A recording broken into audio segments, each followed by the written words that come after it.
İzamet ederken bu nöqtə yəni banka bunun üstünə qoyub eləməyin də. Pasiyentiniz yaxınlaşır bizə, pasiyentində boyun ağrıları, baş ağrıları olur, olur.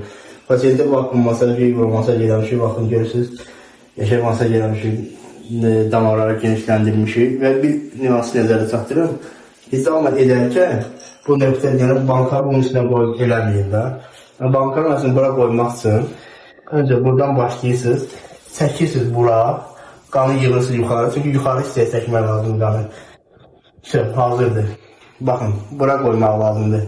Onun paralelində tuturuq, çəkirik bura. Görürsünüz, bu qan axıntısını yaxşılaşdırır burada. Və burada da nəticə olaraq da yaxşı nəticə əldə edirik. Belə ardıcıl hər biri ardıcıl şəkildə etmək lazımdır ki, həm fayda olsun, həm də effekt nəticə əldə olsun. Görürsünüz, bax. O deyir ki, canmadan əllə masaj edəndən sonra qanı yuxarı doğru hərəkət etmək lazımdır. O üçün də vakuum masaj edəndə bankaları qoyarkən bu istiqaməti və onun bərabərində çəkmək lazımdır aşağı. Eyni qayda ilə.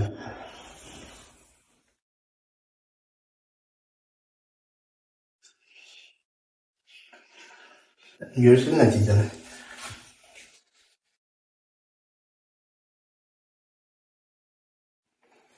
Qardaş da bayağı deyir ki, neçədən yerə baxıb sizi seçib gəlmişəm. İndi Allah canı sağ olsun. Biz də sadəcə qardaşın, necə deyirlər, güvənin doğruluğunda. Gəlin buraya etmirik. Və bu da kahin nöqtəsi üçün edilən iddiamı. Çalışın, sağ olun.